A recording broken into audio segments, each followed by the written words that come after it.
Buenas tardes a todos. Me alegra, en primer lugar, ver que un tema de lingüística pues suscita este público, aunque dada la calidad del conferenciante, pues lo entiendo y al mismo tiempo me tranquiliza, porque no es porque se hayan equivocado mucho, están aquí, sino que han venido porque están muy interesados, tanto por el conferenciante como por el tema del que nos va a hablar. Bien, el profesor Víctor Lara Bermejo es profesor de la Universidad de Cádiz, del Departamento de Filología en el área de lengua española y además ha tenido contactos con Suiza, puesto que hizo su postdoctorado en Berna. El hecho de que lo tengamos ahora aquí, además de que para mí es una satisfacción de que esté aquí, pues me tranquiliza también porque no fue su estancia no fue tan traumática que decide volver por aquí a estar con nosotros y espero que se repita muchas más veces. En fin, le agradezco mucho su presencia y que haya encontrado un momento y tiempo para compartir su ciencia con nosotros. Bien, el profesor Víctor Lara Bermejo pues, ha trabajado sobre todo en 5 grandes áreas. Tiene una perspectiva no solo centrada en el español, cuanto centrada sobre todo en el románico peninsular, concretamente sobre todo la parte occidental, es decir, el griego portugués o el portugués y el español, y sus estudios pues siempre tienen una vertiente contrastiva en el que abarca esa realidad plural del románico, de los romances hispánicos. Ha trabajado cuestiones de lenguas sin contacto, concretamente el español y el portugués, y esa variedad híbrida llamada portuñol. También se ha interesado mucho, incluyendo muchas veces también el portugués, pues en la historia de las formas de tratamiento y de los pronombres de segunda persona, singular y en plural, y eso incluye también estudios sobre el voceo hispanoamericano. También tiene varios trabajos de morfosintaxis, tanto sincrónica como diacrónica e histórica, y donde hay que destacar unos trabajos de lingüística contrastiva muy interesantes y también pues, ha trabajado otras cuestiones también más de dialectología, pero también de norma culta, de constitución de la norma desde una perspectiva histórica. Yo considero que es una suerte que lo tengamos aquí, que debe sobre todo a su generosidad eh, para poder venir y darnos esta tarde pues, esta charla que va a ser muy interesante. Y yo ya pues voy guardando silencio porque quien verdaderamente interesa aquí es el profesor Víctor Lara Bermejo. Adelante. Muchísimas gracias, Juan. Buenas tardes a todo el mundo. Como bien me ha presentado Juan, yo voy a hablar de un tema que suele suscitar bastante interés y que yo diría que es uno de los temas más complejos diacrónicamente y sincrónicamente del español y prácticamente de todas las lenguas ibero-romance, en concreto sobre todo el español y el portugués. Bien, yo creo que aquí todo el mundo somos conscientes de la enorme variación geográfica e histórica que este tema ha tenido y tiene, y sobre todo de las discordancias sistemáticas que nos podemos encontrar en todo el espectro ibero-romance, incluso en un mismo país. Podemos tener tantas combinaciones, entre comillas, como queramos. Podemos tener un tuteo con un voceo verbal, podemos tener un voceo con un tuteo verbal. Ahí tienen algunos ejemplos. Podemos tener un voceo con diferentes tipos, un voceo pronominal con distintos tipos de voceo verbal, a veces monostongado, a veces diptongado, a veces acabado en S, otras veces no acabado en S, en función también del tiempo verbal. A veces el verbo es voceante, otras veces es tuteante. Podemos tener incluso ustedeo con voceo, con tuteo, todas las combinaciones a priori que nosotros queramos, sobre todo también el célebre ustedes por vosotros de Andalucía Occidental, que tampoco induce concordancia sintáctica de tercera de plural, sino que se puede combinar con segunda de plural tantas combinaciones como pensemos. Ustedes se vais, ustedes os vais, lo que queramos, e incluso podemos ver la especialización de vuestro como posesivo en Hispanoamérica, en ciertas zonas de Hispanoamérica, con referencia singular como una estrategia de formalidad, ¿vale? Hay una bibliografía ingente, muy abundante sobre los temas de tratamiento, sobre las formas y los pronombres de tratamiento en español, en portugués.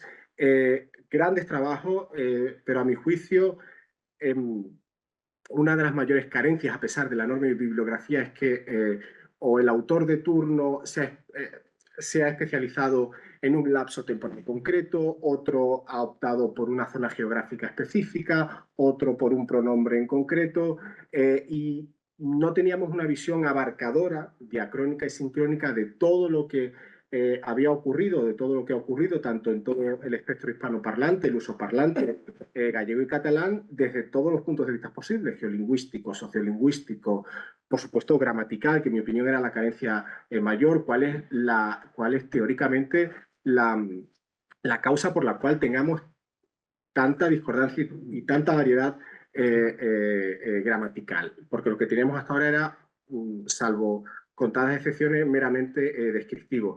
Y yo he venido aquí a dar una teoría de lo que, a mi juicio, ha pasado y pasa para tener toda esta narrativa.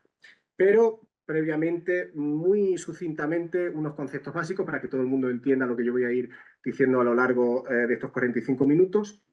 Voy a hablar siempre de formas o pronombres TNV, T como sinónimo de solidaridad pragmática, de intimidad, de informalidad, y tienen algunos ejemplos. V de todo lo contrario, de distancia comunicativa, de formalidad. Y N es una abreviatura para aquellas formas o pronombres que están a caballo entre T y V. Son demasiado formales para un contexto T, demasiado informales para un contexto V. Sería lo que actualmente en el portugués europeo, y esto hay que matizarlo mucho, sería el pronombre você en portugués europeo. Bien, todo el mundo aquí yo creo que sabemos que la cortesía se puede materializar nominalmente, pronominalmente, verbalmente e incluso de manera, desde el punto de vista tipológico universal, podemos incluso establecer una jerarquía, que es la última que ven ahí, donde en función de la persona gramatical tenemos mayor o menor propensión a la informalidad o a todo lo contrario, a la distancia comunicativa, de tal manera que la tercera persona del plural es aquella persona gramatical más susceptible de connotar mucha formalidad, es el caso del alemán estándar actual, frente a la segunda persona del singular, que suele ser la persona gramatical que mayor probabilidad tiene de connotar informalidad, solidaridad pragmática, etc. Bien, pero todo esto no se usa a priori al libre albedrío, sino que tenemos que tener en cuenta lo que los estudiosos de la cortesía llaman tipos de cortesía. De acuerdo con los estudios, no sé si llamarlos tipológicos con respecto a la cortesía, a priori existen tres tipos de sociedades en función de cómo conciben cómo se tiene que tratar la sociedad determinada. Entonces tenemos un tipo de sociedad llamada jerárquica, que es aquella para la cual el poder entre los interlocutores es el elemento clave, el elemento alrededor del cual se va a establecer el intercambio comunicativo. Por tanto, en este tipo de sociedad, la persona que está por encima va a escoger siempre tratar a quien está por debajo con una estrategia T, mientras que el de abajo va a responder con una estrategia V, y aquellos que comparten poder en este tipo de sociedad se va a favorecer la reciprocidad de una forma V. Esto quiere decir que las formas y pronombres V van a salir por defecto casi en cualquier interacción y que en muy pocas ocasiones vamos a tener la oportunidad de ver el surgimiento de una forma T. Bien. Luego tenemos otro tipo de sociedad denominada deferencial, que es aquella para la cual el poder es completamente irrelevante, pero se va a favorecer la reciprocidad y el intercambio constante de una forma V por defecto. Me da igual que, repito, que compartamos poder, que tengamos diferencias de poder, este tipo de sociedad va a promocionar que la gente se trate de manera distante. ¿Vale? Por tanto, de nuevo tenemos aquí cómo el surgimiento de un pronombre de una forma V es prácticamente lo usual, lo que surge por defecto, lo que está constantemente en el acto comunicativo, y en muy pocas ocasiones podemos ver la probabilidad de surgimiento de una estrategia T. Y por último tenemos un tipo de sociedad que es la antagónica a la anterior, que es aquella para la cual también el poder es irrelevante, pero la sociedad va a favorecer la reciprocidad, el intercambio de pronombres T con independencia, repito, del poder que separe a los intervinientes del acto comunicativo. ¿Vale? En este caso es justo lo contrario. Lo que surge por defecto es una estrategia T y en muy pocas ocasiones podemos ver una estrategia U. ¿Vale? Y a todo ello tenemos que tener en cuenta todo esto para ver lo que va a ir pasando en los iberorromances. Tenemos que tener en cuenta que tipológicamente el plural tiende al sincretismo, es decir, que es muy raro ver en un idioma, en una variedad dada, que el plural discierna pragmáticamente en función del grado de cortesía. Es decir, que lo más usual es que veamos lo que ocurre en Hispanoamérica con ustedes. Y lo no usual es lo que ocurre en la península ibérica con vosotros ustedes. Mientras que el singular tiende más a la diferenciación pragmática. Bien, dichos estos conceptos básicos, vamos al meollo de la cuestión. ¿Qué tenemos en la Edad Media? Bien, en la Edad Media tenemos un sistema en todas las lenguas iberorromances, ¿vale? Yo, por cuestiones de tiempo, me voy a centrar sobre todo en el español, pero lo que yo diga aquí del español sirve igualmente para el portugués, el catalán y el gallego, ¿vale? Tenemos en la Edad Media un sistema de tratamiento idéntico al del francés actual. Tenemos un pronombre T singular, tú más segunda persona del singular, y para el resto de situaciones diafásicas tenemos un vos más segunda persona del plural. Esto es lo que se daba en la Edad Media. Y aquí tenemos a priori dos problemas, entre comillas. El primero, la ambigüedad de vos, que puede ser tanto singular como plural, y dos, el hecho de que vos surge por defecto casi en cualquier situación comunicativa. ¿Por qué? Porque las sociedades, hasta casi la Revolución Francesa, las sociedades occidentales han sido eminentemente jerárquicas y deferenciales. Y por tanto, la estrategia que surgía en todo momento, en prácticamente cualquier acto comunicativo, era una estrategia V. Por tanto, el pronombre vos era el que surgía constantemente casi en cualquier intercambio comunicativo, lo cual que provoca su pérdida de valor de cortesía, puesto que si sirve para todo, no puede tener ese valor diferencial que a priori tiene que tener. Bien, ¿qué va a ocurrir? Va a ocurrir dos cosas. La primera, el surgimiento del pronombre vosotros, que se da sobre todo en primer lugar en la zona occitana, más o menos entra en el catalán y luego penetra en el español, también en los demás iberorromances, pero no va a cuajar en portugués y en gallego sí y no, lo vamos a dejar ahí. Y entonces ese surgimiento de vosotros va primero a romper la ambigüedad de la que yo hablaba antes, se va a desambiguar el referente, vosotros va a ser simplemente plural, y esa pérdida paulatina de voz, la pérdida de cortesía paulatina de voz a la que yo he hecho referencia antes, va a provocar el nacimiento de nuevas estrategias. ¿Por qué? Porque, repito, las sociedades de la época eran jerárquicas y referenciales, por tanto necesitaban de una manera perentoria diferenciar el grado de cortesía. ¿Y cuál va a ser la estrategia que es la misma para todo el espectro ibero-romance? Pues es un sintagma nominal compuesto por un posesivo más un nombre abstracto, un sustantivo abstracto del tipo vuestra excelencia, vuestra señoría, vuestra merced. Vale. Será vuestra merced la estrategia que se generalice por completo, ¿vale? Y luego tenemos que tener en cuenta otro cambio lingüístico que surge a finales de la Edad Media y que se va a prolongar durante prácticamente 2 siglos, si no estoy equivocado, que es la caída de la D intervocálica en la morfología de segunda persona del plural. Esos verbos que se predican de vos o posteriormente de vosotros, y que va a provocar a lo largo de todo el transcurso diferentes soluciones diptongadas, monoptongadas, acabadas en S. Aquí vemos ya como el embrión de lo que podemos ver incluso a día de hoy, y algunos de los tiempos verbales van a ser incluso homófonos con el tupé.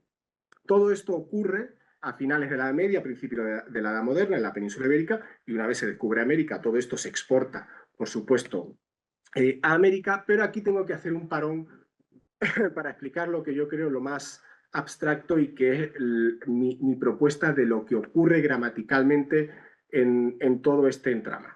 Vamos a ver si soy capaz de explicar. Tanto en portugués como en español, etcétera, etcétera, en este caso concreto, en todos, pero en este caso concreto de los tratamientos, lo que vemos en realidad es siempre un intento de una nueva forma por sustituir a otra que ya no sirve para los mismos requisitos prácticos. Por tanto, repito, estamos siempre ante el intento de una nueva forma para sustituir a otra como pronombre, como forma de tratamiento. Bien, ese cambio lingüístico puede ser de dos tipos. La nueva forma y aquella a la que quiere eliminar comparten los mismos rasgos de concordancia. En ese caso tenemos un cambio lingüístico relativamente gradual, paulatino, lento, en el cual la nueva forma no surge en todos los contextos sintácticos donde puede surgir, sino que primero surge en posición de sintagma preposicional, posteriormente salta a posición de tópico y por último se implanta como sujeto. Y una vez que la nueva forma pronominal se implanta como sujeto, la antigua forma desaparece por completo, y ha terminado el cambio lingüístico. Por supuesto, esto implica que cuando surge la nueva forma, cuando la nueva forma intenta imponerse a la antigua, siempre surge un lapso de tiempo indeterminado en el que la nueva forma y la antigua forma tienen que conviven. Surgen a la vez incluso para la misma referencia, ¿vale? La complejidad viene cuando una nueva forma que intenta sustituir a otra no comparte los mismos rasgos de concordancia. Aquí tenemos dos fases. La primera, que es la imposición del nuevo pronombre tónico a costa del antiguo pronombre tónico, y subrayo pronombre tónico. En este caso, esta primera fase del cambio tiene que realizar lo mismo que ya acabo de decir. Primero surge como sintagma preposicional, luego salta a posiciones de tópico y por último se impone como sujeto. Y una vez se ha impuesto como sujeto, la antigua forma tónica desaparece por completo. Pero ahora viene una segunda fase del cambio y es la generalización de la concordancia de la nueva forma que se ha impuesto a costa de la concordancia de la antigua forma, que todavía permanece en el habla. Y este cambio también supone una gradualidad y un continuum y una jerarquía bastante definida, que la están viendo ahí, en el que la nueva concordancia primero se impone en contextos típicos del nominativo, es decir, reflexivo y verbo. Posteriormente salta al acusativo, es decir, un complemento directo, luego al dativo, un complemento indirecto y por último a un genitivo, es decir, un posesivo. De tal manera que cuando la nueva concordancia surge también en el posesivo, ya no quedan a priori rastros de la antigua concordancia y por tanto el cambio lingüístico ahora sí ha terminado.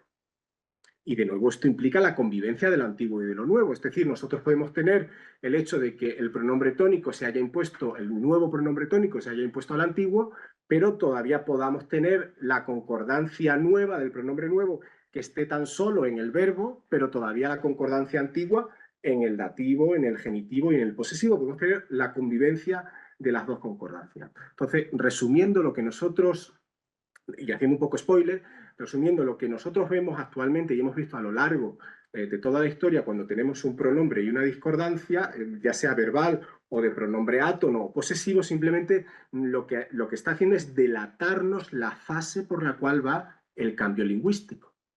Simplemente eso. Esa es mi propuesta.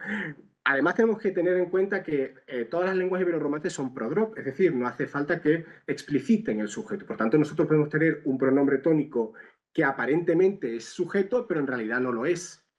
Como la típica frase de ustedes vosotros sois hermanos.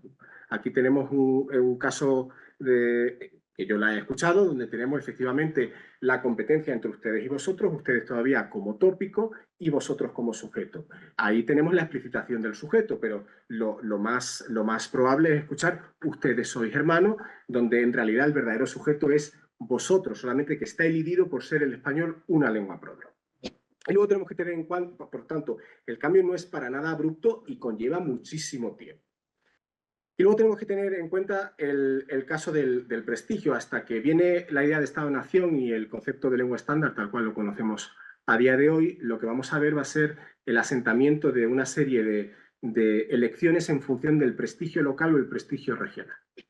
Lo que dictaminara consciente o inconscientemente la élite local o regional va a ser lo que prevalezca en ese sitio, con independencia de que a 30 kilómetros la elección sea otra o que a 100 kilómetros la elección sea otra. Vamos a verlo en detenimiento. Vamos a ver algunos ejemplos a lo largo de la Edad Moderna, de la Edad Media y la Edad Moderna, de las dos opciones que yo he puesto aquí. La primera opción de una forma que intenta imponerse a otra con la que comparte los mismos rasgos de concordancia es el asentamiento de vosotros a costa de vos. Los dos son de segunda persona de plural. Esto está bastante estudiado, ya lo hizo García et al. 1990, quienes se dieron cuenta que vosotros empezó a surgir en el español en contextos de sintagma preposicional en convivencia con un vos que hacía referencia a la misma entidad que hacía referencia vosotros, pero con un sintagma preposicional. Con el paso del tiempo, vosotros también salta a sujeto y vos desaparece como T plural. Y en mi caso yo propuse que antes de sujeto tenía que pasar por una fase de tópico, entre otras cosas por el cotejo de los dos mapas que vemos aquí. Los dos mapas que vemos aquí es el uso de vosotros y nosotros, es decir, de las versiones complejas frente a nos y vos de los atlas lingüísticos del principio del siglo XX de toda la Romania europea. Y si hacemos una breve comparación, nos damos cuenta que el uso de vosotros y nosotros frente a nos y vos es mucho mayor en función de tópico que de sujeto. El surgimiento de vuestra merced es uno de esos casos donde tenemos una nueva forma que intenta imponerse a otra, en este caso vos, pero con la que no comparte rasgo de concordancia. ¿Por qué? Porque vuestra merced debe inducir tercera persona del singular y vos es de segunda persona del plural. Y efectivamente, como bien está estudiado, nos damos cuenta de que el surgimiento de vuestra merced surge sobre todo primero con contextos de sintagma preposicional, en convivencia incluso a veces con un vos explícito que hacía referencia a la misma entidad. Y por supuesto el surgimiento de vuestra merced tampoco derivaba necesariamente en que el verbo se concordara en tercera persona, porque todavía no había realizado todas las fases que yo he dicho previamente. Ya lo decía más o menos, lo sugería más o menos Gunde Hammermüller en un capítulo de libros de 2010 de un libro famosísimo de formas de tratamiento, un tochaco así, que yo creo que más de uno aquí lo conoce, donde aseguraba que el surgimiento de vuestra merced empezaba no solo como sintagma preposicional, sino como elemento extraoracional, un poco tópico, en convivencia con vos, para la alusión a la misma referencia. Vos cantáis vuestra merced, poco a poco va entrando en la sintaxis hasta que desplaza a vos, y una vez se ha desplazado a vos y entra en la sintaxis, además se termina gramaticalizando, porque esta es otra. Mi impresión es que la bibliografía ha dado por sentado, o quizá yo la he leído mal, de una manera implícita, de que el surgimiento de vuestra merced, ya sea en singular o en plural, produjo de manera inmediata dos pronombres, por así decirlo, en plural, vosotros y vuestras mercedes, y dos o tres en singular, tú, vos, vuestra merced. Pero tenemos que tener en cuenta que vuestra merced y vuestras mercedes son sintagmas nominales y no pronombres. Por tanto, cuando una persona tuviera que recurrir a un pronombre por exigencias de la sintaxis o de lo que fuera con referencia a vuestra merced, lo único que podía hacer en plural era recurrir a vosotros y en singular a vos. No tenía otra alternativa. ¿Por qué? Porque la pronominalización de vuestra merced y su plural no se generaliza hasta finales del siglo XVII. Hasta finales del siglo XVII. Bien, todo esto va a ir ocurriendo a lo largo de la Edad Moderna, porque en la Edad Moderna tenemos, a principio de la Edad Moderna, un sistema prácticamente triádico, donde tú es un T singular, vos en función de la morfología verbal será tuteante, será voceante, pero será voceante diptongada, monoptongada, en función de lo que se fosilizara en cada lugar. Y ese vos va a ser una especie de pronombre N que según va pasando el tiempo se irá cada vez más acercando a un pronombre T, y en función de la zona geográfica estará más o menos extendido. Y aquí tengo algunos ejemplos que por cuestión de tiempo no me puedo detener a analizar ni a leer, donde vemos como efectivamente en un mismo territorio, en un mismo, bueno, entonces país no, pero un mismo territorio y en una misma época, vemos cómo podemos tener tantas alternativas como queramos, repito, porque se fosiliza en función de la zona más o menos regional, local, como queramos verlo. Vale. Entre otras cosas porque, esto es un mapa muy impresionista, pero entre otras cosas porque no solo la península, por supuesto, ha tenido prácticamente siempre desde el punto de vista lingüístico unas relaciones desiguales. Nosotros tenemos varias áreas, entre comillas, por así decirlo, sobre todo Andalucía Occidental, que ha tenido mucha más comunicación con el sur de Portugal, el sureste peninsular tiene una idiosincrasia propia, el noreste peninsular más con Francia, lo mismo podemos decir del noroeste peninsular con esa mitad norte de Portugal, que también ha tenido una relación propia particular, y el resto de la península, ¿no? Y esto lo podemos, repito, extrapolar al caso de América, de Hispanoamérica, donde en función de la zona virreinal podemos tener un mayor contacto con la península ibérica o un mayor aislamiento. Esto va a ser clave luego cuando vengan el asentamiento de la lengua estándar. Bueno, a finales del siglo XVIII o a lo largo del siglo XVIII tenemos ya a finales de la Edad Moderna, que es donde se va a cristalizar la cantidad de variación que tenemos, tenemos la generalización de usted y ustedes. Tanto es así que está bastante documentado. En la propia península ibérica teníamos durante todo el siglo XVIII discordancias en plural de ustedes en toda la península ibérica, no solo en Andalucía occidental, del tipo ustedes sois. No estaba para nada clara la concordancia. ¿Por qué? Porque como todavía no se había pronominalizado, no podía haber reemplazado los usos de vosotros pronominal. ¿Vale? Y es a partir del siglo XVIII cuando tenemos el verdadero binomio vosotros-ustedes. ¿Vale? Tenemos, en el caso de la península, que Cádiz pasa a ser el centro comercial con América y por tanto va a disfrutar de un prestigio regional, local propio, va a ser el foco de alguna de las innovaciones que vamos a ver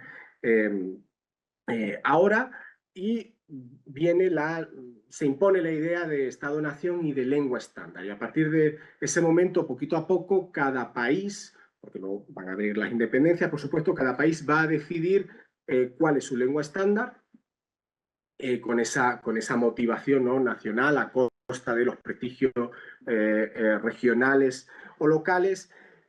Y esto va a producir, en el caso de prestigios locales y regionales bastante asentados, como es el caso de Andalucía Occidental, una relación esquizofrénica. ¿Por qué? Porque vamos a tener un perfil de la sociedad que va a abrazar la nueva idea de estándar y va a intentar adaptarse a las modas que se dicte desde la élite nacional, y otra parte de la población que va a mantener la inercia de su prestigio local como había ocurrido hasta entonces. Esto lo vamos a ver perfectamente con el uso de usted por vosotros.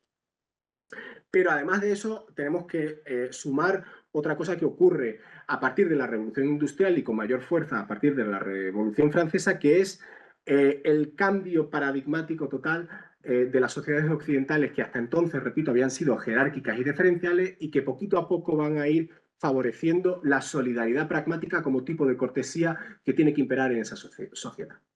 Y la solidaridad pragmática, que repito, incipientemente va extendiéndose en el siglo XVIII y mucho más profusamente en el XIX, y llega al paroxismo en el siglo XX, primero se da en el plural, porque el plural, entre otras cosas, se presta más se diluye mucho más la diferenciación pragmática, se presta al sincretismo, etc. Y luego llegará al singular.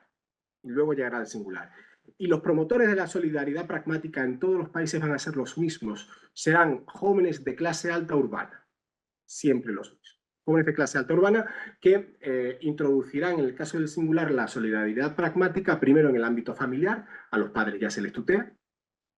Posteriormente a más relaciones como las de amistad, porque no necesariamente la amistad provocaba la solidaridad pragmática, y cada vez más a otros ámbitos de la vida. En el caso de la península ibérica, del español, repito que yo me estoy centrando en el español, pero sirve para todas las lenguas ¿vale? Se va a iniciar sobre todo en Madrid y va a llegar muy posteriormente a otras zonas de España, porque otra cosa que no he dicho, perdón, es que para que la solidaridad pragmática pegue fuerte, hacen falta tres factores. Primero, la urbanización, es decir, entornos muy urbanos, entornos muy industrializados, porque ello provoca la cada vez menor brecha social. Es decir, hay una mayor masa de clase media, o de lo que podríamos llamar entonces clase media. Por tanto, cuanto más urbano es un sitio, cuanto más industrializado es un sitio y cuando menor brecha social hay, mayor propensión de solidaridad pragmática.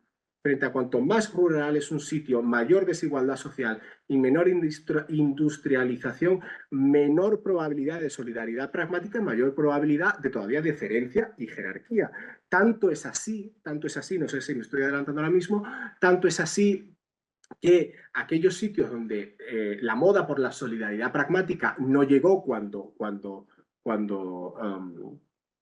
empezó a ser moda, terminaron generalizando las formas V por defecto, porque eran las formas que surgían constantemente en el ámbito comunicativo y, por tanto, la generalizaron prácticamente para cualquier situación.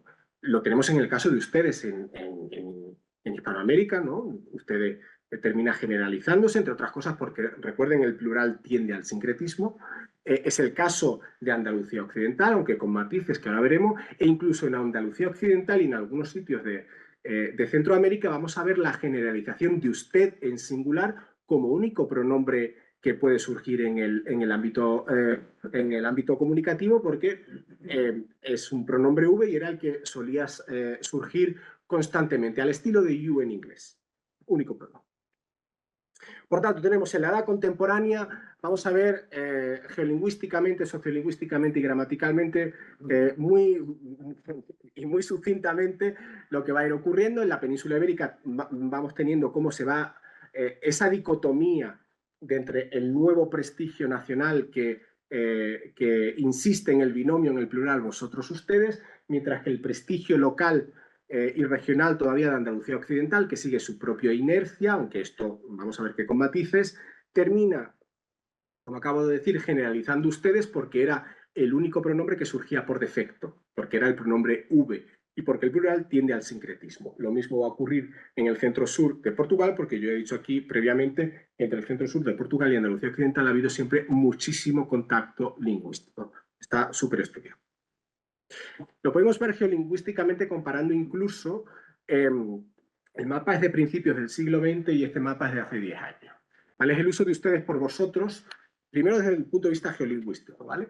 El uso de ustedes por vosotros en Andalucía Occidental. Tenemos claramente que el foco es Cádiz, lo cual nos indica que efectivamente el prestigio local de Cádiz como centro comercial y como centro comercial le favoreció que siguiera su propia norma a pesar de las nuevas ideas, repito, de estándar, etcétera, etcétera. ¿Cómo lo sabemos? Porque Cádiz es aquella zona donde más extendida está la concordancia de ustedes, que recordemos, ustedes se tenían que imponer a vosotros. Por tanto, es donde más extendida está la concordancia de tercera persona del plural hace 100 y pico años, y según nos vamos alejando del foco, dentro de su área de influencia, menor probabilidad de tercera persona del plural en los elementos que hacen referencia a ustedes. Y lo mismo, prácticamente lo mismo encontramos en datos de hace 10 años, donde claramente el uso de ustedes por vosotros a día de hoy, el foco es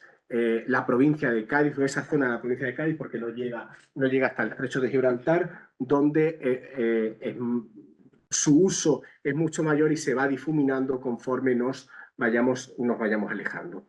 Pero incluso lo podemos ver en el caso del voseo, tema polémico en Hispanoamérica. Vamos a ver.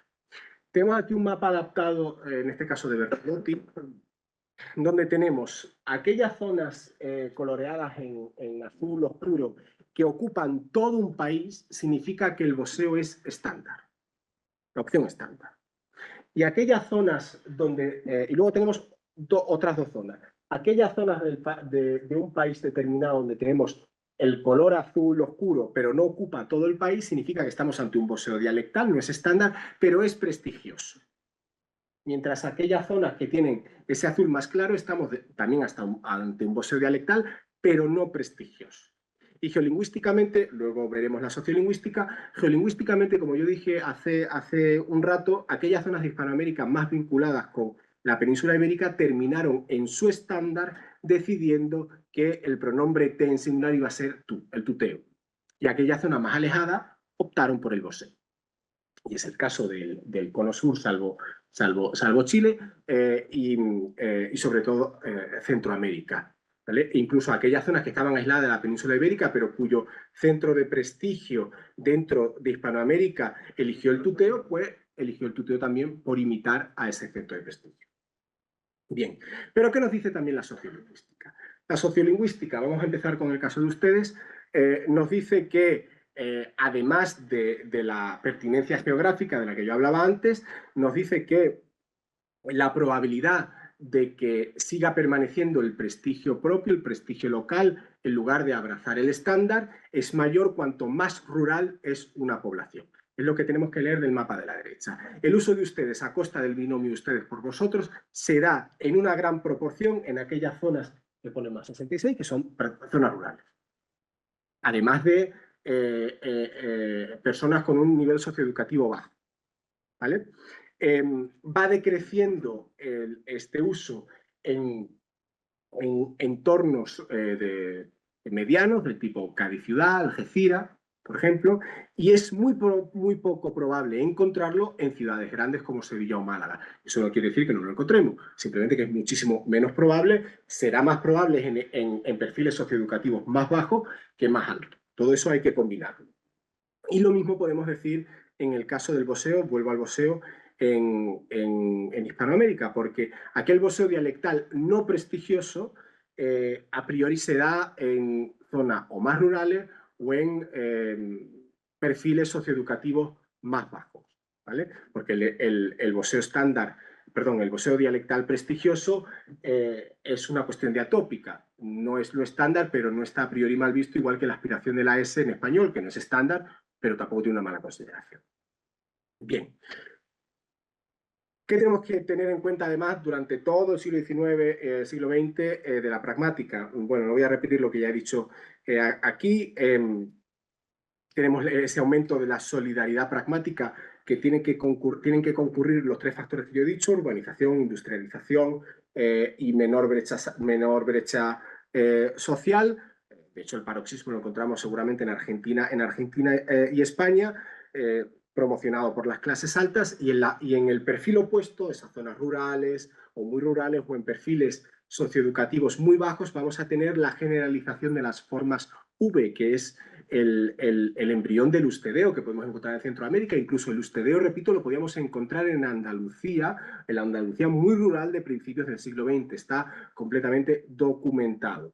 Y en el caso de España, por lo menos, el aumento exponencial del tuteo es una influencia francesa, completamente francesa. Nosotros podemos ver de la Revolución Francesa. Nosotros podemos, además, atestiguarlo en las actitudes y opiniones que vemos en la prensa decimonónica y del siglo XX de la España de entonces, como el tuteo era bastante polémico, bastante polarizante, más bien. Aquellos periódicos que se vanagloriaban de ser progresistas, no sé muy bien qué decir, pues favorecían el tuteo, ya sea mediante artículos de opinión o folletines donde no adoctrinaba, pero me sale otra palabra, a favor del tuteo, mientras que los periódicos ideológicamente contrarios abominaban del tuteo como forma de reciprocidad para casi cualquier cosa, ¿no? Aquí tenemos que no sé si me estoy pasando, no, algunos ejemplos de la prensa de la época que no puedo, repito, no puedo, esto lo puedo pasar a quien quiera, no puedo detenerme a leer ni nada por el estilo. ¿Vale? Bien, vamos al caso del boxeo, que va a ser, me meto ya con lo pragmático, ¿vale? Perdón, con lo pragmático no, con lo gramatical. Yo he dicho aquí que el empleo de una forma a costa de otra supone un cambio gramatical muy complejo de calado, sobre todo cuando no se comparten los mismos rasgos de concordancia. Bien. La enorme variación que tenemos en el boxeo, a mi juicio, responde a esto en realidad. Tenemos un boxeo estándar que cada país eligió. Voy a coger el caso de Argentina como paradigmático, pero el caso de Argentina es extrapolable a todo aquel país que haya abrazado el boxeo como forma estándar, ¿vale? Argentina decide que el boxeo va a ser la opción estándar prácticamente a lo largo del siglo XIX y ya con bastante ahínco en el siglo XX. Y además de elegir el boxeo como forma pronominal, tiene que elegir una morfología verbal. Y elige la morfología monoptongada. Todo esto en el entorno de Buenos Aires. ¿Esto qué supone? Supone primero que en Argentina, de acuerdo con el nuevo modelo estándar, con la nueva idea de estándar, el boxeo se tiene que ir extendiendo a costa de un tuteo que todavía pudiera quedar, que quedaba, y una morfología boxeante, en este caso monoptongada, a costa de otro tipo de morfología boxeante que hubiera porque se hubiese fosilizado en un momento dado de la edad moderna que no fuera la misma que la que se eligió de manera estándar, ¿vale? Entonces, por eso tenemos en un país con un voseo estándar relativamente homogeneidad. Pero ¿qué pasa en aquellos países donde el voseo no terminó siendo estándar? Que cada sitio ha fosilizado, ha hecho permanente la morfología voseante que en su momento se estableciera ahí. Por eso tenemos tanta variación. Y como no tienen ninguna autoridad académica, porque no es estándar, que decida esto no es lo que hay que decir, todo el mundo creo que me entiende a lo que me refiero, pues no hay necesidad de cambiar la morfología voseante, puesto que lo estándar es el tuteo. Por eso permanece tanta variación esa es mi propuesta, en esa zona. Por tanto, si nosotros estamos en un país con voseo estándar, donde una persona o una zona no realiza una morfología voseante estándar, simplemente estamos ante una persona que no se ha adaptado al estándar, simplemente. O una zona que no se ha adaptado al estándar. Pero si estamos ante una zona ante un país, perdón, donde el voseo no es estándar y en este pueblo el voseo es así y en aquel es asá, simplemente es la inercia histórica de cómo había sido la morfología voseante en cada zona, puesto que no hay que cambiarla, entre comillas, puesto que el voseo no es estándar. Bien, pero gramaticalmente la imposición del voseo a costa del tuteo que pudiera quedar o de la morfología voseante estándar frente a otra que pudiera quedar, también sigue unos patrones muy determinados. Y esto, en mi opinión, lo estudió perfectamente Fontanella de Weiner. Donde vemos que a lo largo del siglo XIX y sobre todo en el siglo XX, vemos como el vos surge sobre todo primero en sintagma preposicional, muchas veces en convivencia con un tú que hacía todavía de sujeto. Y poco a poco se va imponiendo el pronombre vos a costa del tú, en posición de tópico, hasta que se impone como sujeto. Y no sé si le da algo.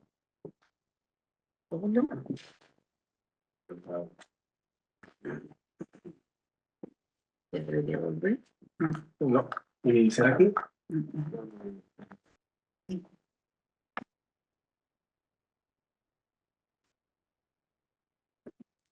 Ahora.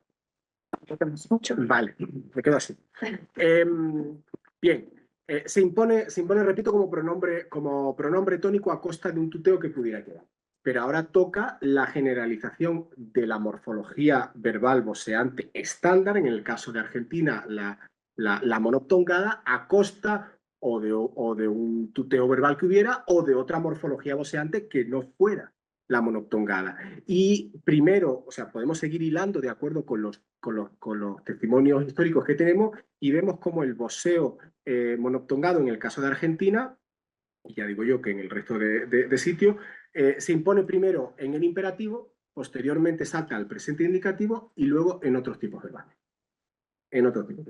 Por tanto, durante todo ese lapso temporal podemos tener un voseo verbal en imperativo con un presente indicativo tuteante porque todavía no se había expandido a otros tiempos verbales.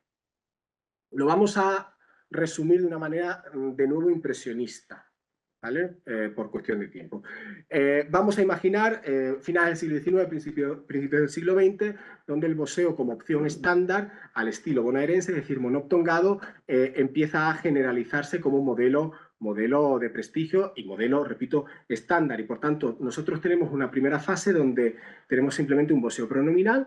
Vamos a imaginar que tan solo en Buenos Aires, porque en el resto todavía conviven otras cosas, donde tenemos frases como vos eres estudiante, voy con vos, ven aquí.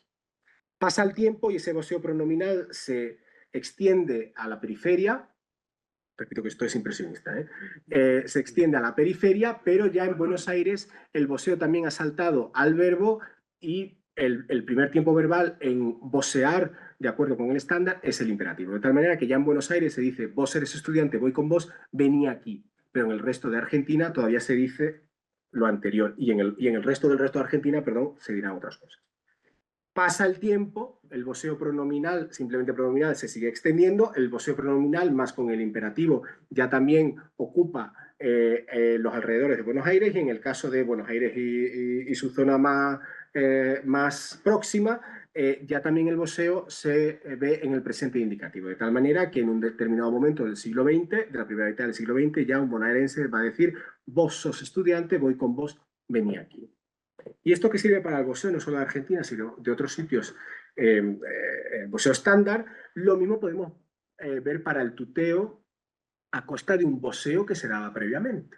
En aquellos países que terminaron cediendo ante el tuteo, a pesar de que el voseo pudiera estar bastante generalizado, vemos como efectivamente la elección del tuteo no supuso necesariamente la eliminación del voseo. Y el camino, gramaticalmente hablando, es idéntico. Primero es el uso de un tú tónico a costa de un vos, y luego en la morfología tuteante a costa de la voceante que todavía pudiera quedar. Primero se suele asentar siempre en el imperativo, luego salta al presente indicativo y luego a otros tiempos verbales. Aquí tenemos muestras, por cierto, de Chile. Y lo mismo el ustedeo, el uso de usted a costa de un vos o de un tú que se pudiera dar previamente, sobre todo en Centroamérica, de nuevo repite el mismo patrón gramatical. Primero es la generalización de usted a costa de vos o de tú como forma tónica, y luego poco a poco la tercera persona del singular a costa de la morfología verbal, voceante o tuteante, que se diera previamente. Y lo mismo podemos ver para ustedes por vosotros en Andalucía Occidental, y la explicación de por qué vuestro todavía puede quedar como reminiscencia en algunos sitios de Hispanoamérica. El caso de ustedes por vosotros, vemos como primero, aquí tenemos las 6 fases documentadas en un trabajo de campo, donde efectivamente primero ustedes se impone como pronombre tónico, pero eso no implica que lo demás se generalice en tercera persona del plural. Luego tenemos una segunda fase donde viene el reflexivo, que recordemos es un entorno del nominativo. Por eso tenemos a gente que dice: ustedes no se acordáis de nada, simplemente, repito, nos está delatando la fase por la cual va el cambio lingüístico, que no se ha completado del todo. Luego tenemos otra fase donde la tercera persona del plural, que es la que se tiene que extender a costa de la segunda, también está en el verbo. Luego salta al completo directo, al indirecto y por último al posesivo. Por tanto, la zona o la persona de Andalucía Occidental que diga esto no tiene en su mente ningún vestigio de vosotros o de segunda persona plural. Y yo diría que esto también, repito, responde a por qué, de acuerdo con la bibliografía, existe vuestro todavía en Hispanoamérica. He dicho aquí que el posesivo y el genitivo es el último elemento de la jerarquía en ceder. Y por tanto, la única reminiscencia, salvo quizá en cuestiones más retóricas, que según la bibliografía ya no existe, yo no lo sé, más retórica de que ya no existe vosotros, pero ha quedado vuestro, tenemos vuestro, que es la última fase en ceder y en desaparecer, y por eso es vuestro lo que queda y no os u otra cosa. Otra cosa es que luego se haya reanalizado como singular. Pero lo relevante es que lo que queda es la última fase. Y lo mismo con el sumercedeo. El sumercedeo es el ustedeo, pero todavía de una zona aún más rural y de un perfil sociolingüístico todavía más bajo que aquel que ustedea. Porque, repito, cuanto más es el nivel de distancia y de formalidad en una época en la que se generaliza la solidaridad pragmática, mayor es el rasgo rural y socioeducativo bajo de la persona. Por eso el sumercedeo que nosotros encontramos en Andalucía, que lo podemos encontrar en Andalucía del siglo XIX, responde a ese tipo de perfil. Y el sumercedeo que podamos encontrar actualmente en Hispanoamérica, estos son siempre tendencias, responde a ese tipo de perfil. O a priori tiene que responder a ese tipo de perfil. Por tanto, acabo.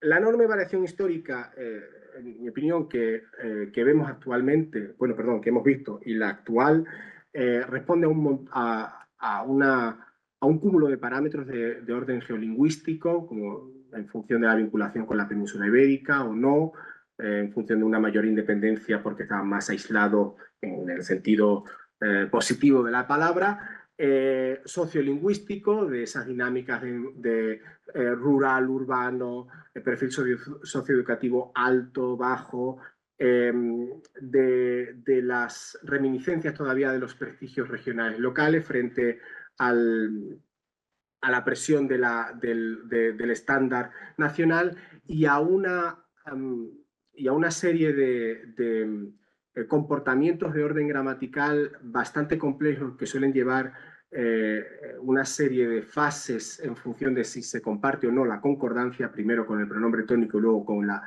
la propia concordancia, que, repito, simplemente nos delata la fase por la cual va el cambio lingüístico cuando nosotros todavía a día de hoy, o de manera histórica, encontramos las famosas discordancias de las que yo he hablado continuamente.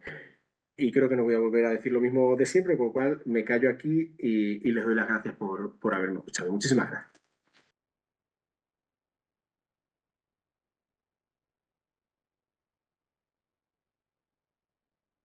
Muchas gracias, Víctor. No sé si hay alguna pregunta en la sala.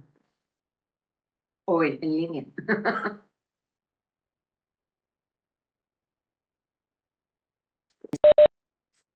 Si no hay preguntas en la sala, no sé si se me oye.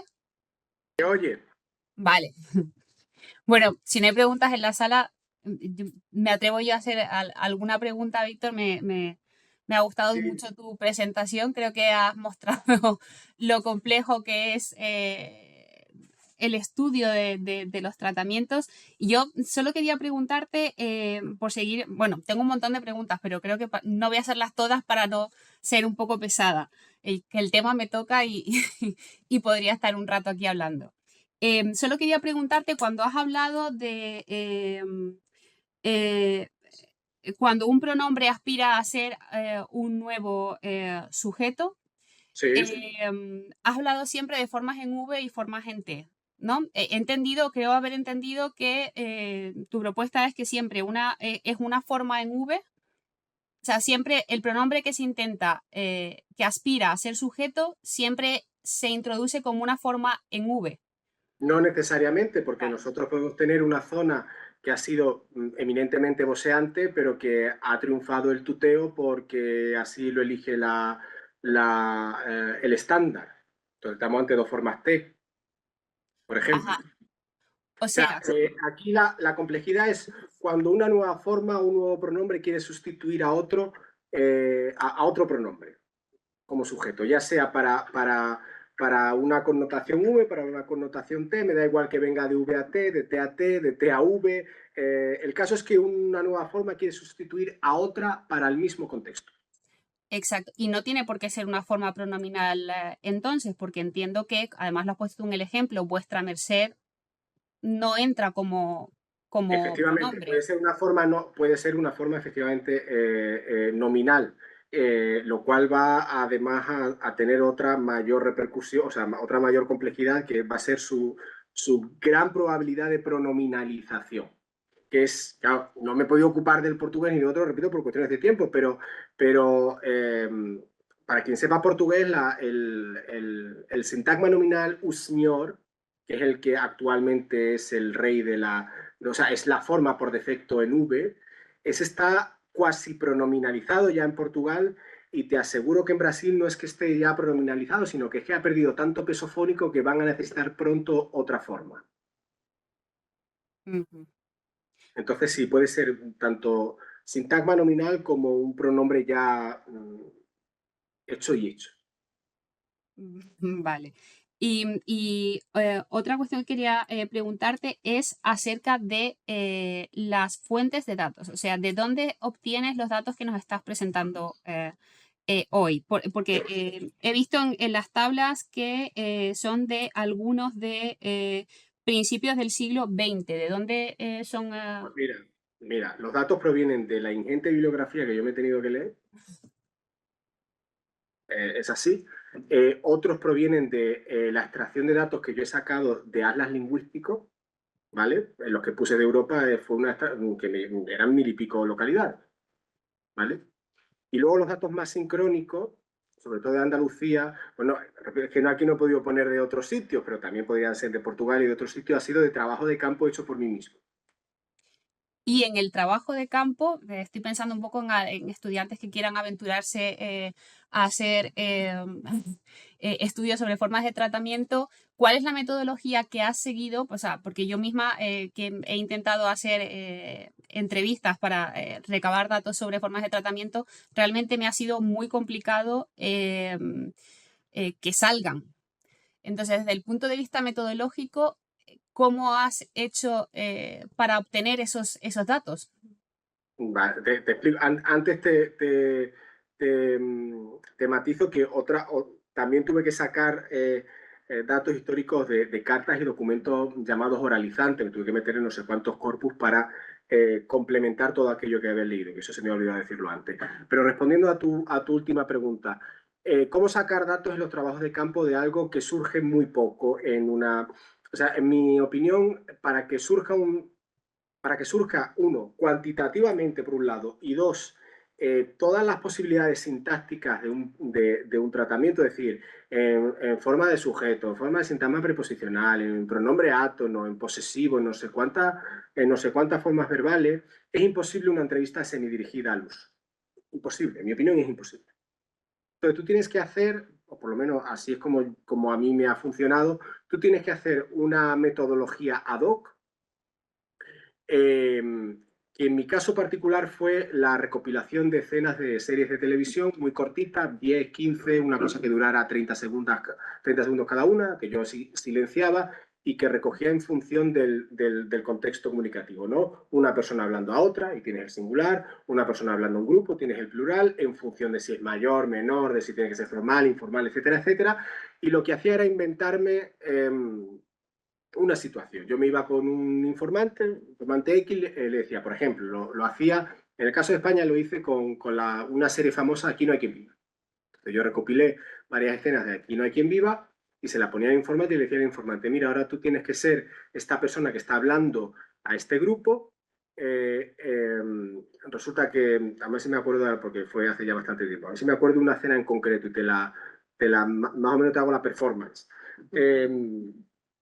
Pero puede ser, yo qué sé, no me acuerdo. También lo estoy haciendo ahora en Portugal, ¿no? Entonces le digo a alguien de Portugal, eh, por ejemplo, yo tengo una escena donde del Aquí no hay quien viva portugués, porque existe una versión portuguesa de Aquí no hay quien viva, bastante famosa en Portugal, por cierto, donde yo tengo como en Portugal todavía, te voy a poner el ejemplo actual de Portugal, ¿vale? Como en Portugal todavía hay gente que trata a sus padres de usted, ¿vale? Aunque tengan mi edad, la tuya o la de tus estudiantes, todavía hay gente que trata de usted a sus padres. Entonces, para saber si eso sigue siendo así o hasta dónde sigue siendo así, pues hay una escena concreta, por ejemplo, donde yo le digo, muy bien, al informante, mira, en esta escena se está viendo la escena, ¿no? La escena está en silencio. Mira, tú vas a ser ahora esta chica que quiere salir, está enfadada con su madre porque su madre no la deja salir, y entonces dile que estás muy enfadado con ella, que es muy mala madre, que nunca te deja salir y que estás harta de ella. Cada frase, las frases no son gratuitas, sino que cada frase está pensada para que surja un elemento sintáctico específico. Por ejemplo, dile que estás harta de ella.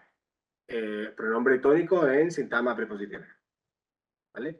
Que ella es muy mala, para ver si surge en función de sujeto y además el verbo en presente. Que nunca te deja hacer nada, ¿no? Aquí es muy raro que salga el sujeto y entonces sale el verbo sin sujeto. Y ahora díselo a tus dos padres a la vez, que no los quieres ver más, que no sé qué, no sé cuánto, y ahí el acusativo, etcétera, etcétera, ¿no? Entonces tú tienes que ir, y además tiene que ser así, pumba, pumba, pumba. Es decir, la encuesta con cada persona no dura más de 10 minutos. Tiene que ser casi un atraco para que no le dé tiempo ni a pensar, te lo diga de la manera más espontánea posible, y yo te aseguro que por lo menos ha sido mi experiencia, yo te aseguro que ya sea cuando lo hacía por Andalucía, lo he hecho para otras cosas que no tienen nada que ver con pronombre de tratamiento, y lo que estoy haciendo ahora por Portugal, la persona te dice lo que diría de verdad, porque ni siquiera se mete en el personaje que conoce. Es decir, no está pensando, yo he visto la serie, entonces me meto en el personaje, digo lo que diría el personaje porque me sé los diálogos. No. No le da ni tiempo a pensar. Y además surgen cuantitativamente los datos y todo aquel elemento sintáctico, contexto sintáctico que tú quieres analizar y en función del contexto pragmático, etcétera, etcétera. Solo así, en mi caso, me ha funcionado. ¿Vale? Y una pregunta sobre esto, porque justo ha dicho que utilizas la serie Aquí no hay quien viva y has hablado de la Sí. cuestión de prestigio y demás. Mi pregunta es que no sé si esto lo has estudiado, si lo has podido comparar con otros métodos de obtener datos, pero ¿qué probabilidad hay, por muy espontáneo que sea, que la persona reproduzca no lo que él diría metiéndose en ese personaje, sino sabiendo que ese personaje es de Madrid, que vive en Madrid, o que es de Madrid, que es un portero de Madrid y no, por ejemplo, que es un portero de Canarias? Pues esa es una gran pregunta que empíricamente yo te la puedo contestar, y quizás a lo mejor que yo he tenido suerte, pero es que empíricamente nadie pensaba en que fulanito era de Madrid. Así te lo digo. Cuando yo lo hice por Andalucía, el personal me contestaba como si el portero del edificio fuera de allí de su pueblo, o como si él fuera en ese momento el portero del edificio. Y completabas, o sea, aparte de esto, completabas, o sea, ¿tenías alguna forma de asegurarte de que eso era así? ¿Completabas con algún otro, con cuestionario, con...? No, yo soy muy escéptico con los cuestionarios en ese. Bueno, y en Portugal ya ni te cuento, porque en Portugal me dicen una serie de cosas que luego en realidad no hacen. Pero bueno, lo de Portugal es fachada de comer aparte. Pero no. Entre otras cosas, porque yo pensaba en varias escenas muy parecidas para ver si había contradicción. Ajá. Como estos típicos test psicológicos que te preguntan una cosa, luego después de 3 te preguntan la misma pero dicha de otra manera para ver si has dicho lo contrario en la primera, más o menos así, ¿no? Pero versión trabajo de campo lingüístico. Ujú. Y por supuesto lo tienes que probar antes con 2 o 3 personas que te hagan de cobaya, que no sepan de qué va la cosa, para ver si el método funciona. Para ver si el método funciona. Porque como te tires a la piscina con todo el esfuerzo que lleva energético y económico, te puedes llevar una mala sorpresa. Entonces, lo mejor es que lo pruebes antes. Y Con una alguien que última no sepa pregunta. lo que estás haciendo. Dime. Una última pregunta, ya no mareo más por si alguien quiere preguntar en la sala. Como has hablado también relacionado con el tema del prestigio y demás, en algunas variedades, como me estoy pensando en el español, en Canarias, que realmente pues hay un estándar peninsular que realmente no se aplica en el caso de los tratamientos, que digamos que sigue un estándar regional. A la hora de hacer las entrevistas, por ejemplo, a ti en Andalucía, bueno, claro, es que tú eres extremeño, no sé, ¿has notado algún tipo de conflicto, o sea, que genere algún tipo de conflicto el hecho de que los entrevistadores o el encuestador sea de una variedad distinta? No, a mí no me ha pasado. Y en el caso de Andalucía, mira, en el caso de Andalucía en concreto es que los propios andaluces no tienen ni idea de su particularidad en este sentido, ¿vale? Cuando ya se lo dices, después de la encuesta, dices, es verdad que hacemos esto. Entonces, si se quieren corregir, que alguno lo ha intentado, ¿sabes en qué se corrige? En la fonética. Porque para ello es lo más perceptible, que es lo que tú crees que vas a querer captar. Entonces, si cecean, pues no cecean, por ejemplo, pero en el caso de los problemas de tratamiento no se corrigen porque ni siquiera son conscientes de la particularidad. Y en el caso de Portugal te puedo asegurar, mira, la cortesía en Portugal es, diría, motivo de guerra civil, como la tortilla en España, algo así. Y entonces, el hecho de que vaya un extranjero y que se sepa que es extranjero ha sido una ventaja, porque no están diciendo lo que de verdad dirían en lugar de pensando, a ver, este tío, si yo fuera portugués, ¿no? A ver, este tío que está pensando que yo voy a decir, me voy a corregir, a ver, no. A veces ser de fuera es una ventaja, una gran ventaja. Entonces, en el caso de Canarias sería, pues yo lo que veo de Canarias es que a priori, a pesar de lo asentado que está ustedes, a priori la variedad estándar poco a poco en este sentido va ganando terreno.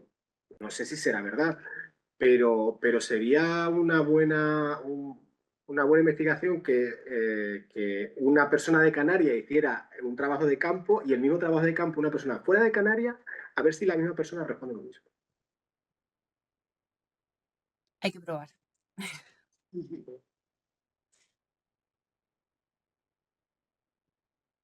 ¿Alguna pregunta más? ¿Comentario? ¿Sí? Tengo una pregunta con respecto al museo dialectal. Sí. El mapa que me mostró de la zona de Bien. Cono Sur. Hay un fenómeno bastante peculiar, Sí. que me concierne en particular, y es el uso del subjuntivo. Sí. Que ya me ha pasado que me han corregido, y porque me imagino que en otros lugares, en otras zonas geográficas de América Central también pasa lo mismo. Es con el vos, por ejemplo, vos quieres, pero en esa zona geográfica decimos, no, perdón, subjuntivo, como vos quieras, nosotros decimos como vos querrás. Como vos puedas, decimos como vos podás. No sé cómo explica ese fenómeno que es bastante peculiar. Pues en el caso, yo creo que el tema de a ti te han corregido en el subjuntivo, ¿no? Has dicho solo el subjuntivo. Sí, Pero para que yo sepa cómo contestar, porque tú eres de una zona voceante, sí. ajá, y en tu zona voceante no te se hace el voceo del subjuntivo, pero en otra zona voceante te han corregido el subjuntivo. Pues porque hay una zona voceante donde el subjuntivo, que yo supongo que será la zona argentina, no sé si habrá sido en Argentina o en Uruguay, donde el subjuntivo voceante se ha especializado como algo insultante. Es decir, la diferencia entre decir como vos podás o como vos puedas es que como vos podás estoy enfadadísimo contigo, esa es una posibilidad, ¿vale? O como vos podás lo dice un camionero que no tiene estudio, esto lo he escuchado yo, ¿eh? No hables como un camionero. Un camionero que no tiene estudio frente a como vos puedas, que sería lo que propiamente habría que decir. Eso está muy... Yo solamente lo he oído para el caso de Argentina y Uruguay. No sé si se daba en todos los sitios voceantes, ya veo que no, porque en otros sitios voceantes no hay problema con el subjuntivo. Pero en el caso de Argentina y Uruguay me consta que se ha especializado semánticamente o para insulto o para un perfil sociolingüístico muy concreto, con lo que no nos queremos congraciar.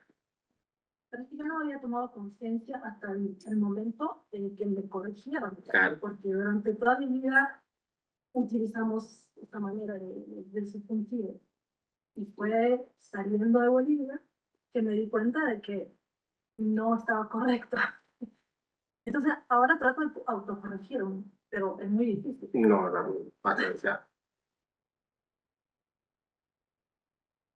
Yo tenía otra pregunta con respecto a la parte del voceo, precisamente, y veo que has sacado datos para lo histórico de Díaz Collazo, Sí. de Gutiérrez Maté, Sí, para la parte de del Fontanella, voceo, de Weimar, sí. bueno, de Fontanella, por supuesto, que es lo que estabas diciendo último, Bertolotti y los mapas. No sé de dónde más has sacado datos o cómo has hecho para clasificar todos esos datos sabiendo que cada uno está usando parámetros distintos, ¿no? O si tiene representación de todos los tipos de voceo, es decir, para llegar a las conclusiones que nos explicabas al final, del dialectal o el estándar. Pues para llegar a las conclusiones del voceo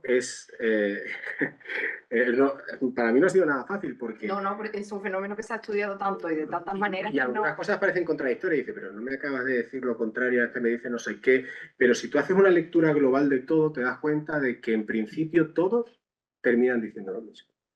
Y aquellos que te muestran datos histórico te termina mostrando el mismo tipo de dato histórico, que desde la perspectiva gramatical es la que yo he propuesto aquí. Desde la perspectiva sociolingüística, todos terminan diciendo lo mismo. Y yo diría que no sé si lo que voy a decir es muy popular, pero yo lo voy a decir igualmente. Yo diría que Fontanella de Weinberg es la mayor exponente de cómo no creo que nadie la haya superado. Lo que pasa es que se quedaba en una cosa, en lo gramatical, que es lo que a mí me interesa más, una cosa meramente descriptiva. Es decir, que se daba cuenta de que primero sintagma preposicional, no te lo decía necesariamente con esas palabras, pero era lo que te estaba mostrando, luego el imperativo o el presente, eso sí recuerdo que lo decía, pero no te terminaba diciendo por qué. O te decía, mira, en Buenos Aires en esta época tenemos constancia de cómo el voseo está muy asentado en el presente indicativo y en Corrientes no tenemos presente indicativo, tenemos lo que se daba en Buenos Aires 20 años atrás, ¿no? Todo eso lo decía ya Fontana de Weinberg. Estaba dicho de una manera muy descriptiva, en muchísimos artículos distintos, que uno ha tenido que hacer un puzzle muy grande. Y además es que todo, claro, es una cuestión de tiempo, todo este continuum lingüístico, no solo del pronombre tónico, sino de concordancia verbal, no es una cosa exclusiva de los tratamientos, es una cosa que lo podemos llevar a la capacidad de una lengua de hacer una relativa, de hacer una pasiva, de un montón de cosas más que no tienen nada que ver con esto. Es decir, que en mi opinión, y eso en mi opinión le daba fuerza al argumento, es decir, es una cosa tipológica de cómo se extiende la concordancia o cómo un pronombre intenta sustituir a otro, que en mi opinión es de lo que va el asunto, lo cual no obsta para que también entren en juego implicaciones geolingüísticas, sociolingüísticas, que podrán matizar, etcétera, etcétera, lo gramatical, pero prácticamente, ya digo, todos los del museo terminan diciendo lo mismo, y yo seguiría yéndome a Fontanera de Weinberg. No sé si te he respondido. Sí, más o menos sí. O sea, sobre todo es metodológicamente cómo uno es capaz de seguir la pista, es decir, cuando además también van avanzando los estudios en tratamiento, cada uno metodológicamente se fija en una cosa, es decir, tú tienes el foco en lo interno, es decir, en lo gramatical, pero por supuesto influyen otra serie de factores. Y entonces, ¿cómo habías tratado eso? Te aseguro que terminan diciendo lo mismo. El que termina viendo desde el punto de vista geolingüístico, resulta que hay una parte que se entronca con lo que veía Fontanella de Weinberg en lo gramatical, por ejemplo. Otra persona que ha visto en lo sociolingüístico entronca con lo que venía diciendo Bertolotti, que a su vez entronca con lo que decía Fontanella. En realidad, todos terminan, repito, diciendo solamente hay que sumar las piezas del puzzle y te da el resultado, vamos, por decirlo de alguna manera. Sí, sí, sí. ¿Alguna otra pregunta? Nada más. Muchísimas gracias por vuestra atención.